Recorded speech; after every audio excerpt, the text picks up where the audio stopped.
Hi, I'm Chris McBrien, a Gen Xer, and the pop culture from my generation is awesome. And I'm Yancey Eaton, a millennial, and the pop culture from my generation is dope. Episode 46, Revenge of the Nerds Movie Review.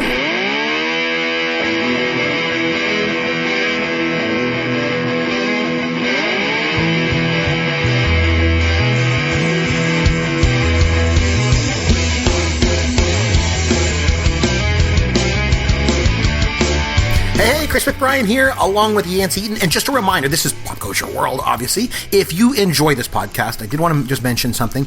Yancey and I have a favor to ask. Just please take 30 seconds out of your day. You go over to podcastawards.com and you just register there and you can nominate our show in the Rob Has a Podcast entertainment category. You just simply pick Pop Culture World from the drop-down menu in that category. Literally takes 30 seconds to do. That's at podcastawards.com. You'll be helping out the show around here, actually, because we need all the help we can get. We're trying to reach a wider audience and keep the show coming at you every week. And if you want to converse with us at all about anything, you can reach us on Twitter at @CMcBrien or at Yancey Eaton. And you can also email us. All of our contact information is available at the website at popgoesyourworld.com. All that aside, Yancey, how are you, my friend? I'm pretty good. I don't know if you saw the news that Linkin Park's singer Chester Bennington died. He committed suicide. We've talked about suicide here in the past. This was an artist who I grew up with. There was a period of maybe 4 or 5 years back in the, I think, what would you say, like late 90s, early 2000s, where they were one of the bigger bands in the world.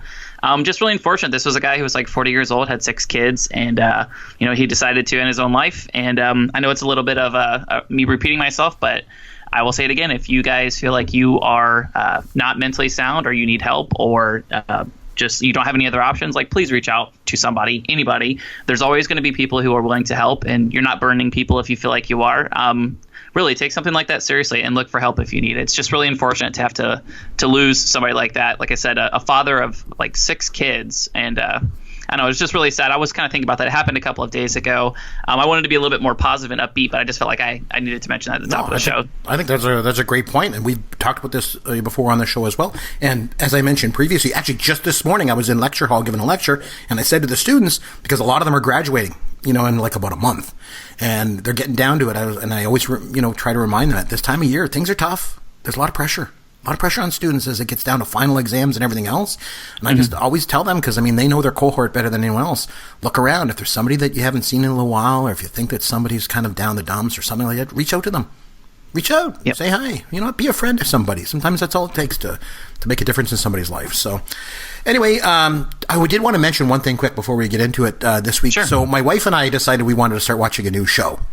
Now, I wanted to watch The Love Boat. And my wife said no. And I was like, I want to watch all the episodes of The Love Boat. She's like, no, we're not doing that. Forget it. I'm not doing that for you. So we decided instead to start watching Breaking Bad. I'd never seen it, Yancey. Have you seen that show? Chris, this is a hard endorse. I am so proud of you. Thank you. I decided to go with a millennial thing. Yes. Because I said to my wife, I do this podcast. Maybe you don't know, but on Friday nights I go down into the studio and I do this podcast. She's like, yeah, I kind of heard. And so I'm like, obviously Yancey, the millennial, I think maybe I should try and watch a millennial show. So we kind of looked at a couple and we said, well, you know what, Breaking Bad, heard lots of good things about that. So we started watching it. So we just finished season 1. Pretty good show. Pretty good show, man. So you already got through the entire first season? First season, we're done. It's only like 7 episodes in season 1, so we got through that pretty quickly. So no spoilers for me, and nobody on Twitter, please spoil it for me. But so far, so good. It's a pretty good show. I like it. Still kind of wish I watched The Love Boat, but no, just kidding. Just totally kidding. No, it's really, really good. I really like it a lot. Anyway, you ready to get started? We got lots to get to tonight. Yep, let's do it. All right, here we go. If it includes getting crunch berries up here in Canada, let's do it. I had this amazing childhood, which I did. And he went on to play Takashi in Revenge of the Nerds, which is one of my favorite movies ever. True story. Ben Savage is the most famous person I've ever met in real life. Playing the sitar and all these flowers would drop on him. I had Reading Rainbow t-shirts. I had Reading Rainbow notebooks. Not crunch berries, because we don't get those in Canada. My mom basically locked us out of the house. I gotta stay home and grease the Weezer. In 94, that Little Rascals movie that came out. In the 94 version, Jesse, did they have to grease the Weezer? Oh, my. Okay, Okay, so this week it's back over into my court. It's a Gen X movie. So the one that I threw at you was the 1984 comedy, because I just love comedies. In case you didn't notice around here, I love those classic 80s and 70s and 80s comedies. So we went with the 84 movie Revenge of the Nerds. So Yancey, I made you watch this movie. What do you think? To be blunt, Chris, this is probably my least favorite movie that you have recommended for me to watch. It's not my cup of tea. I didn't see it back in 1984, obviously, because I wasn't born. True. But even still, having watched it in 2017, this feels like a movie that did not age particularly well. We often talk about your movies from the 80s, and you'll ask me at the top of the show or normally towards the end, do you think this movie would have been made in 2017? And with that question, I'm going to go ahead and respond now and say no, it's not. There were a couple of funny moments in this. I felt like there were some issues with pacing where the first 35 minutes there was almost nothing happening for me. Like I don't think I laughed a single time until they met the members of the, what was it, the triple lamb or whatever, the tri-lambs, yeah, the lambda tri-lambs, yeah. Honestly, this movie just fell completely flat for me, and there was all kinds of overt racism and obviously sexism and just like really cringeworthy stuff that I think I've kind of been trained as a millennial. I'm a little bit more conscious of stuff like that. But man, I don't know, Chris. This movie did not do it for me. The other ones, they had some of those issues as well as far as like political correctness, which is fine because I think everything should be on the table when you're dealing with comedy because that's how true comedy works. Yep. But the other ones, like they were strong enough to stand on their own without those elements, and I don't feel like this one particularly was. But I don't know what your rebuttal is to that, but I was kind of disappointed in this movie because I've heard of a lot of people being very, very high on it, and it just didn't do it for me. No, I get it, and then that's why one of the reasons why I wanted to throw it out and I want to talk about it. I know that it didn't age well. In fact, Mike Gianella, who's been on the show before, he pointed out on Twitter back when I first mentioned I was going to talk about this movie on an upcoming episode. He tweeted out, he said, this movie didn't age well, and I don't expect it to age well. I mean, it was made 33 years ago, right? The clothes, right, the music, and the sensibilities and such, they shouldn't hold up. I wouldn't expect them to. But I think what's worth talking about for me is the fact that you kind of brought it up, the fact that this type of R-rated movie was very, very popular back in the 80s. But these kind of movies, they don't really exist anymore. Outside of the occasional Judd Apatow movie, they just don't exist. So why do you think that is, Yancey? Why do these R-rated comedies why did they go the way of the dinosaur? I think it has a lot to do with I remember listening to an interview with Seth Rogen, and you remember seeing like the previews. I don't know if you've even seen the movie, but it was the Sausage Fest movie. It was like the animated movie. Yep. And he was basically talking about how the association, the Motion Picture Association, that basically decides like the ratings on these movies, they were going to give it like a restricted, not even a rated R, but like you had to be accompanied by an adult kind of thing because of sexual content. What's the word I'm thinking of? Sexual. I can't even think of it.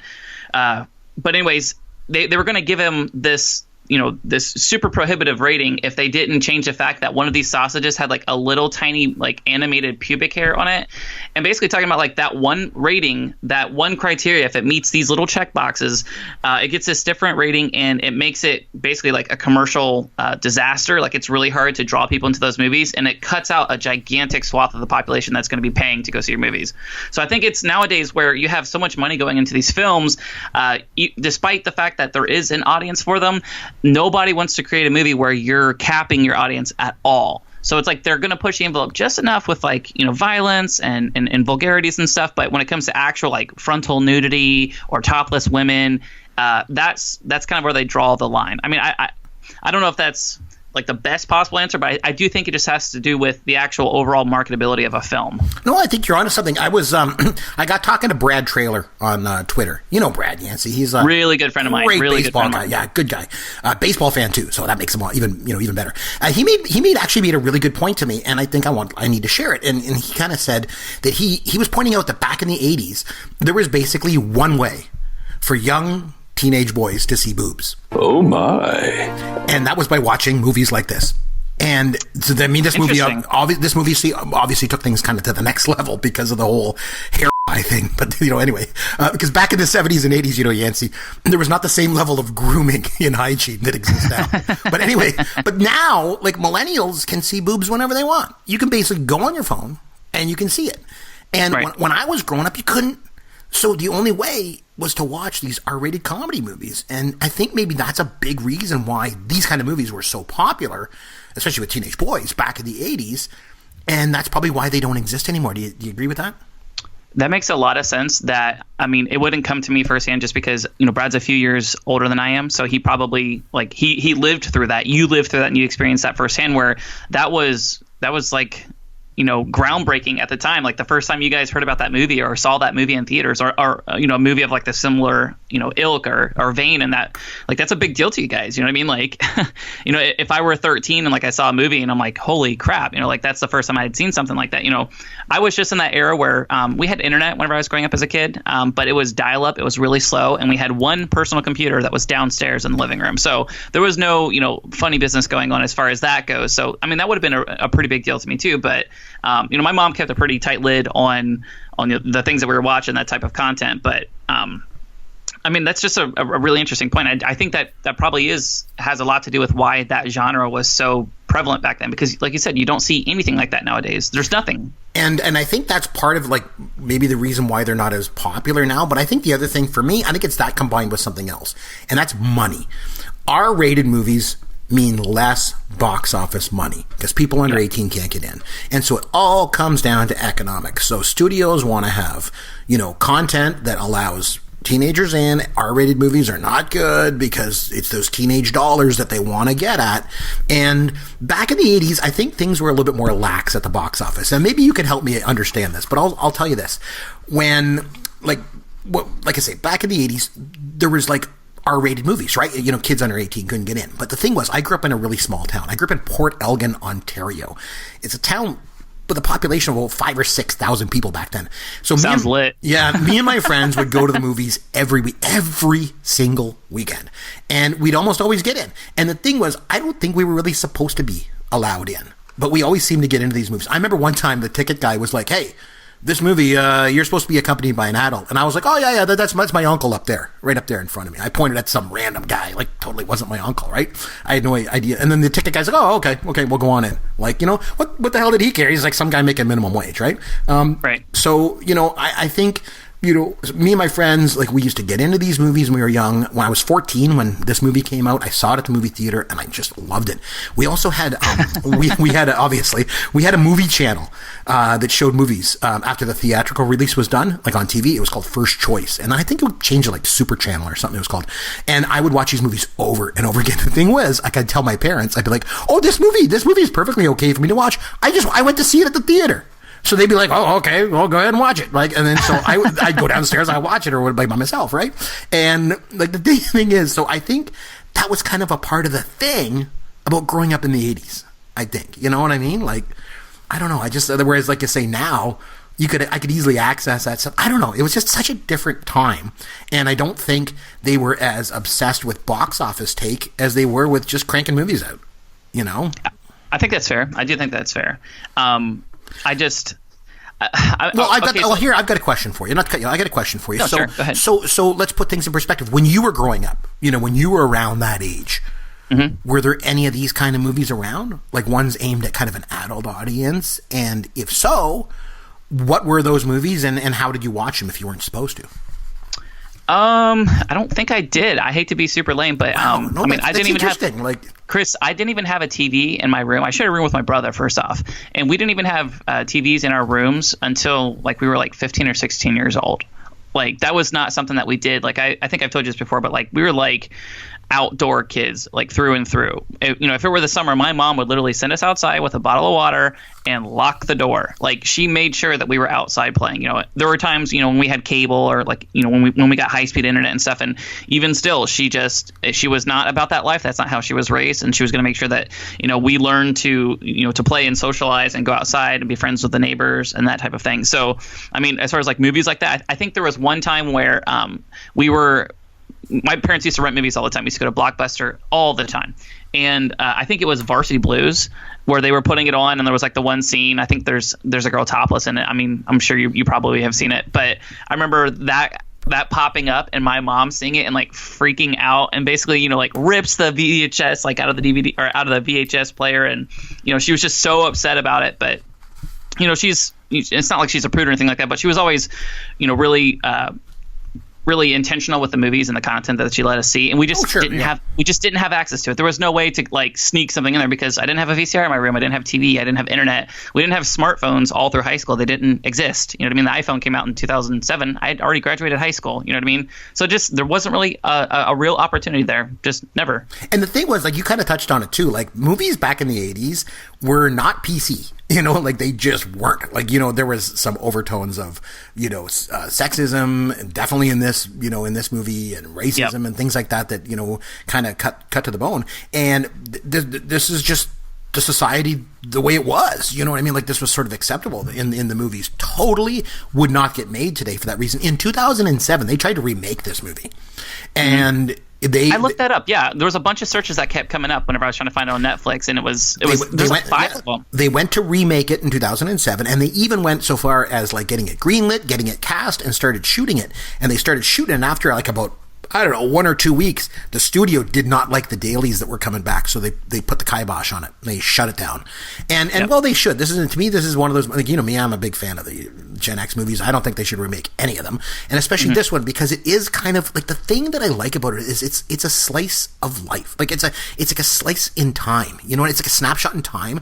This is what times were like that, and that's why when you see it doesn't age well, I'm cool with that, because it's not supposed to age well.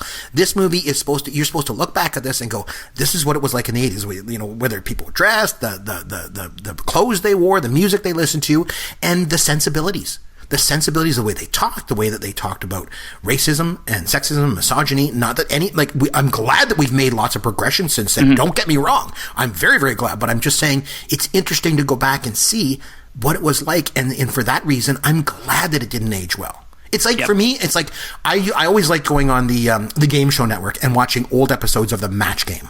And I liken that, watching old episodes of the Match Game, to this, because you watch old episodes of the Match Game on the Game Show Network, and you're going to get a slice of life from the 70s and 80s that is very different than today. Like, they're on there, they're smoking, they're drinking, they're making fun of Fanny Flake's boobs, like, it's just totally politically incorrect. But it's like, you know what? That was acceptable back then, right or wrong. Like, I mean, it wasn't right, but it was acceptable. And so for that reason, I think a movie like this is even that much more funny to laugh at, because remember, you're not laughing with a lot of this stuff, you're laughing at a lot of it. I think, you know, that's what I think. And even at the time, I like the way that you put that, because it's not, is it an all-time great movie? You know, in 100 years, are film critics and professors going to be talking about this film? No, but I think it, like you mentioned, it was an accurate representation of the films and the culture of that time. And for that, it kind of makes it canon by itself, simply because it is an accurate representation. You know what I mean? It's almost like, historical fiction. Like, that's something that you're going to be able to go back and, just like you could do, like, you know, Tom Sawyer and Huckleberry Finn. Like, that's, you know, read that book unedited and see how many times they gratuitously throw out the N word. You know what I mean?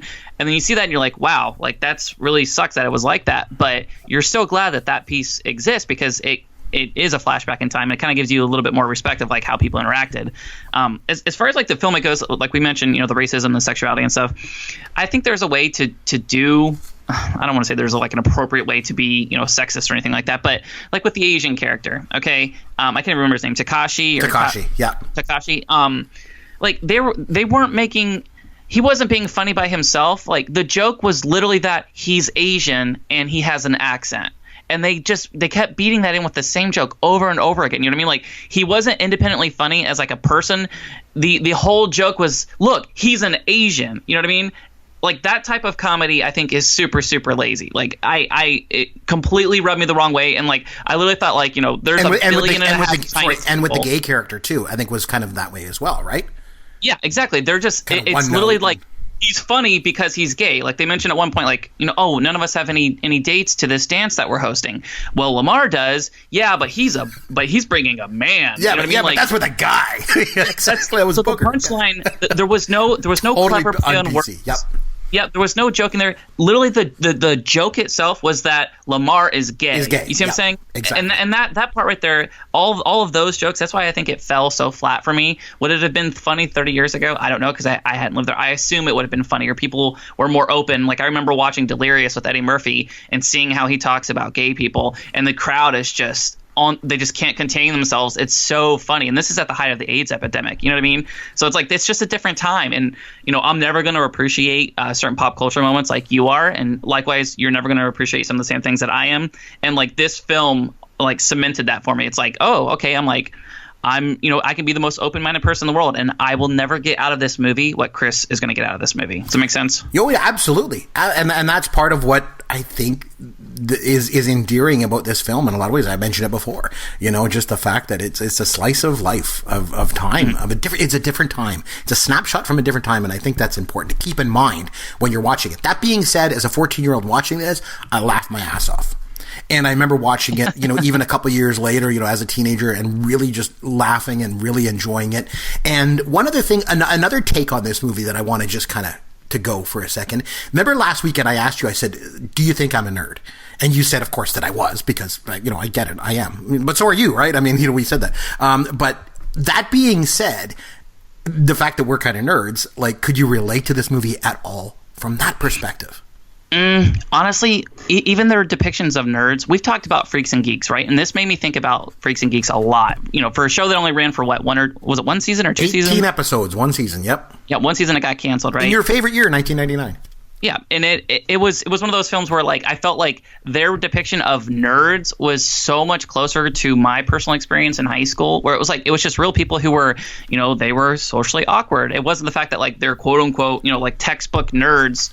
Like this all felt like caricatures and Hollywood depictions of nerds and not how actual people react. That was kind of the issue that I took with The Breakfast Club, where I had never met anybody who acted like those characters do. You know what I mean? They were like super exaggerated versions of those same characters, but they didn't feel 100% genuine to me. And that's what it kind of feels like with this too, where I don't see real nerds. I didn't see, oh, hey, I knew that this particular character, that reminded me of this person that I went to high school with. I couldn't make any of those parallels whatsoever, like at all. I don't know if it was a different type of thing with you when you were in high school. Did you see parallels? Did you see yourself in any of the characters? I didn't find the movie to be relatable in any way. I just found it to be funny, and the fact that it was rude, and like the things like when they go in and they hide the cameras and they're spying on the girls. Like when you're 14, you're watching this, you're losing your mind. You're losing your mind doing this. But I think there was like an undercutting. The other thing too is like there's a subtext that's going on that I think everyone can kind of relate to. Everybody likes to see an underdog win, right?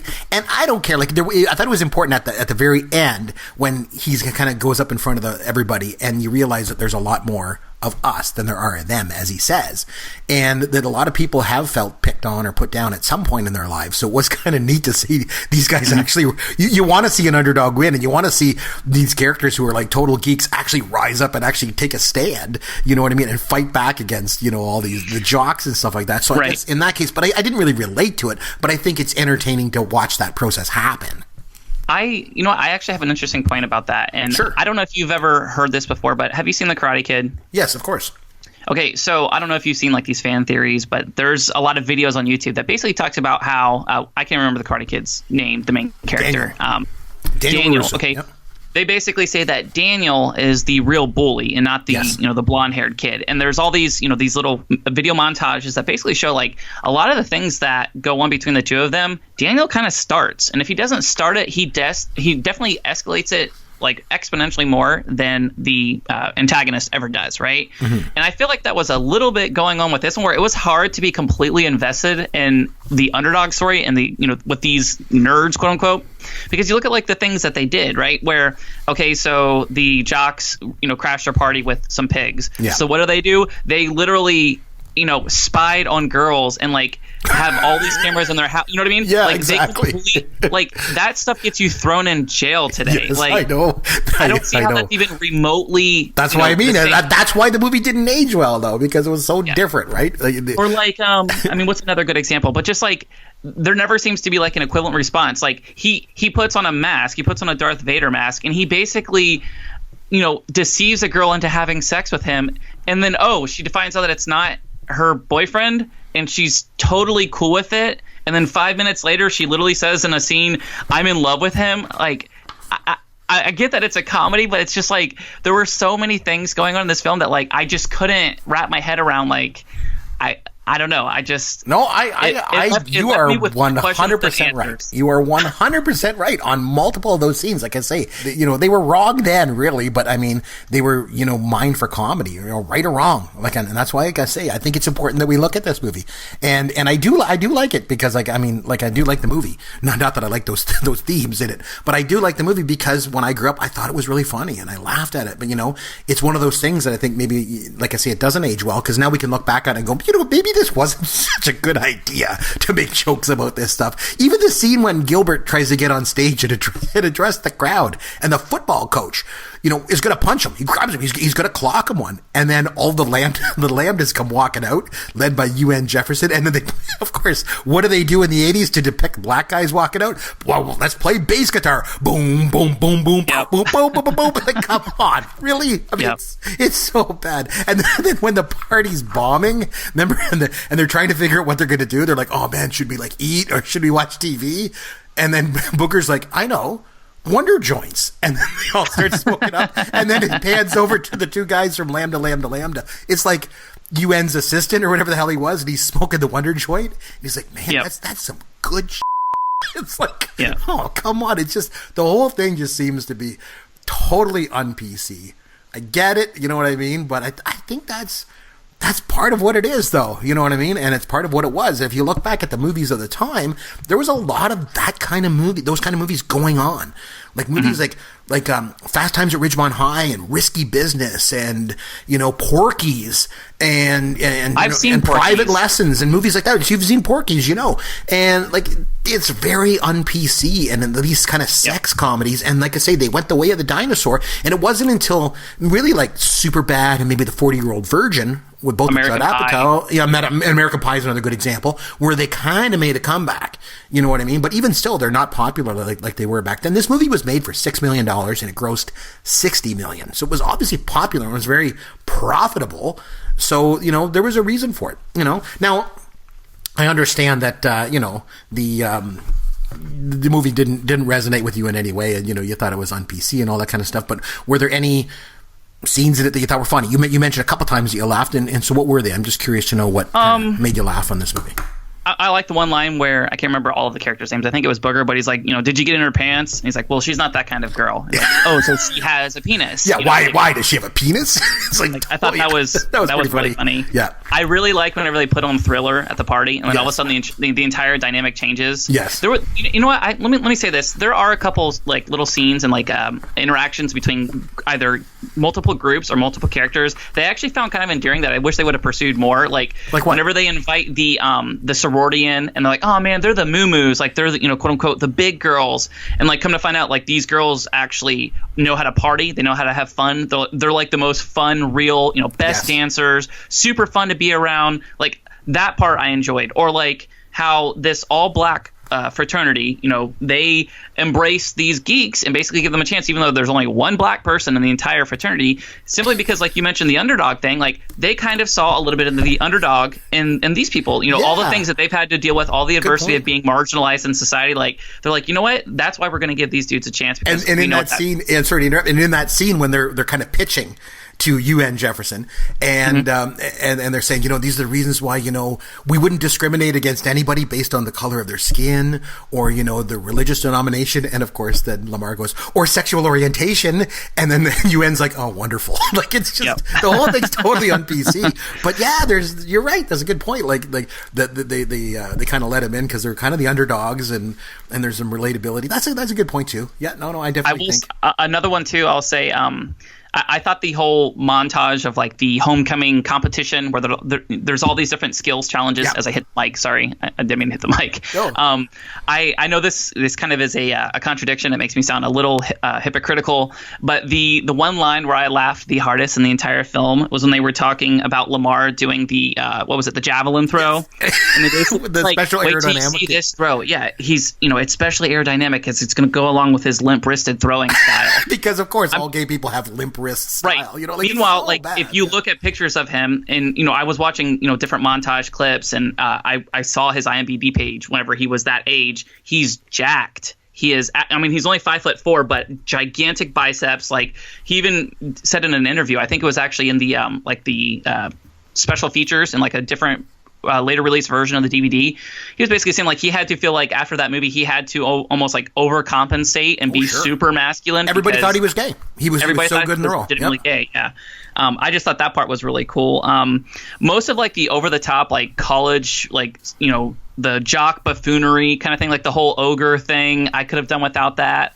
I mean, obviously, all the best lines were from the nerds themselves, but I think the Limp comment probably stuck out as a highlight for me. What about you, though? One of my favorite lines in the movie is when, remember, they go and they fix up the house. They got this old broken down house, and then they fix it up, which, by the way, was spoofed on, I want to say it was on Family Guy, when they clean up the house and they're playing that song. You got to put one foot in front of the other, put the other foot down.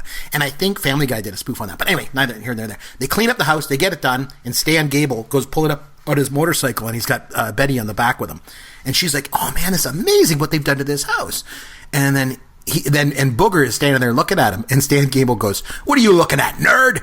And then he drives away, and Booger goes, I thought I was looking at my mother's old but that's in Ohio." And I just thought, like, because Booger always had a way just to try and jab back. I don't know. I thought that line was pretty funny. I like the fact that Booger was probably my favorite character in the movie, because just the way he is, he just doesn't care. Like, I knew you were going to say that, just because it's so funny. Like the scene when he's playing cards with Takashi, and then he's like, "Okay, what do you got?" And Takashi's like, "Oh, I think I have a frush." And again, totally making fun of the fact that he just is Asian and talks funny. He's like, "What the f***'s a frush?" And he's like, "A frush." And he's like, "Yeah, well, I got 2 sevens.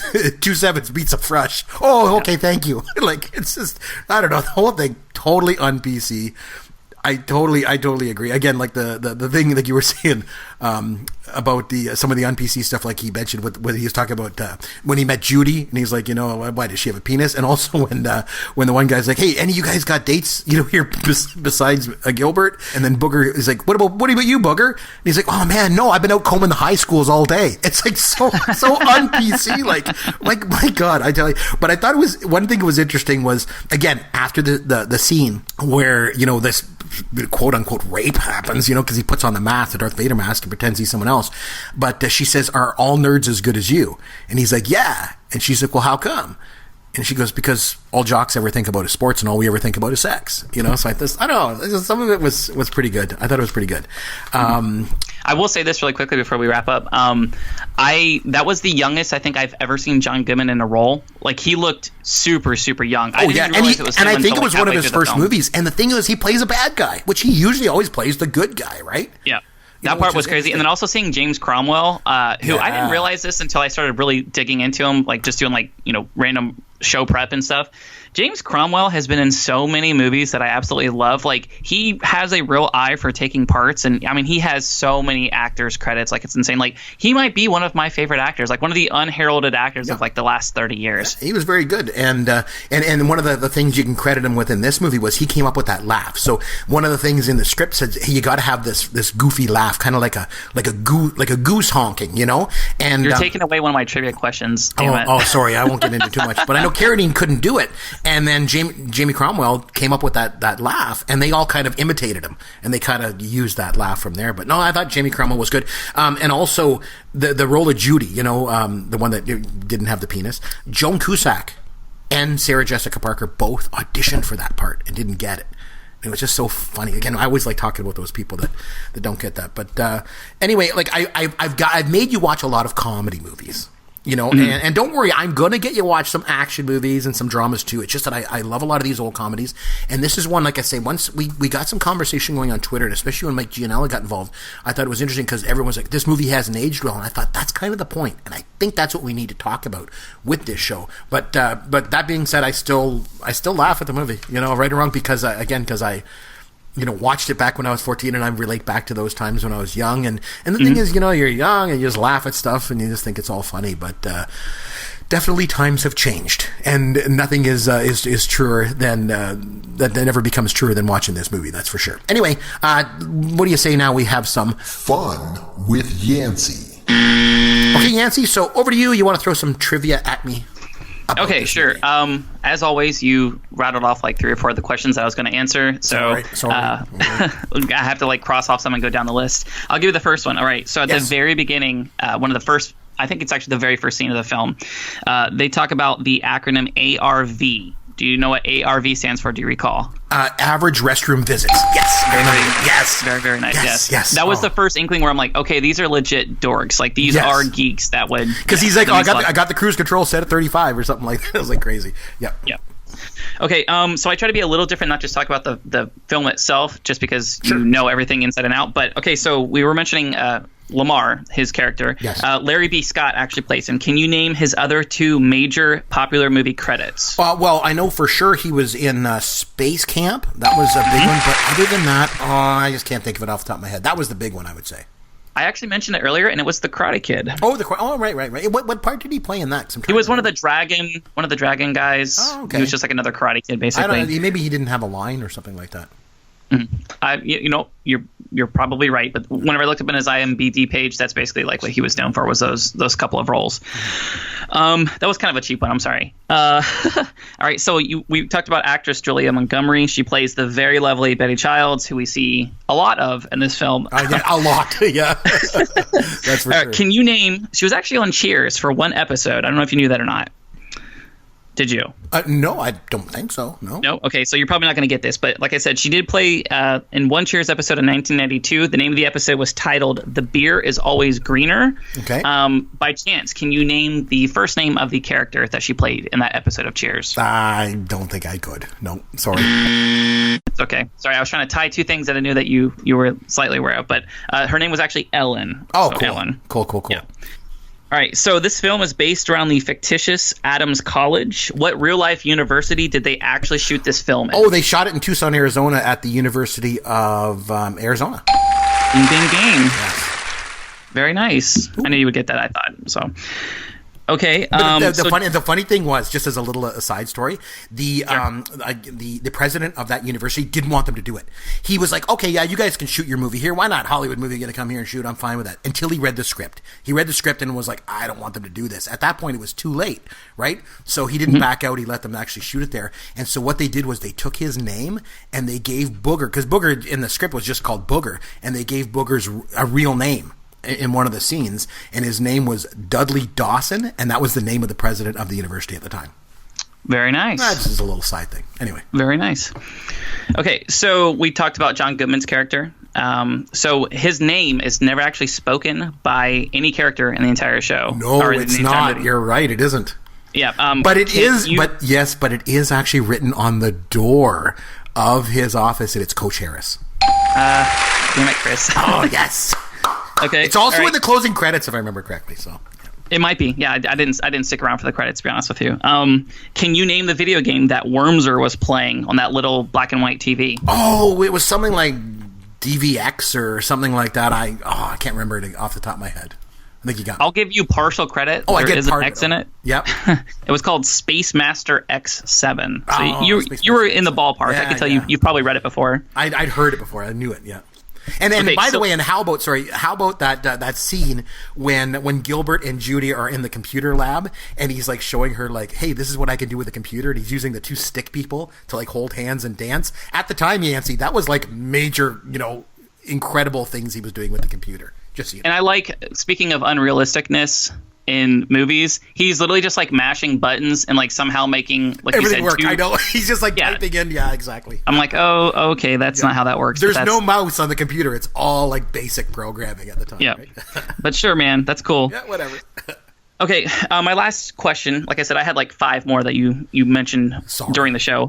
So the title track of the soundtrack for this is aptly called "Revenge of the Nerds." Can you name the band that performs it? Yeah, actually, I can. They were the Rubinos, right? Yes, they were. Wow. I remember that. Didn't expect you to get that one either. Call me a dork, a spaz, or a geek. Yeah, I know it. Oh, it's really bad. Pretty good job, Chris. Oh, what can I say? I really like this movie. I grew up, like I say, I was 14 years old. I saw this movie. I thought it was the funniest thing ever. And, it's kind of stuck with me ever since, just the way it is. Okay, so that's all the time that we have for this week, obviously. So next week, instead of throwing it back to a movie for you, as, we've been kind of settling into a little bit of a format here, we're going to go back to do a top 5 list. But what I decided next week, we're going to do something a little bit different.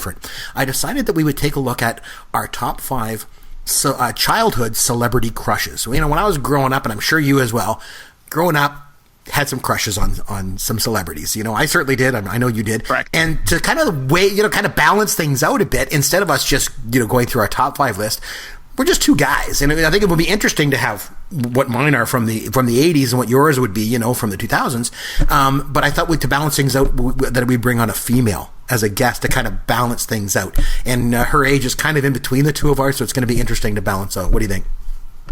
I think that would bring a very interesting dynamic, something we have not explored in the past. So it I should am be down a lot for it of if you fun. are. Yeah, I'm looking forward to next week. It should be good.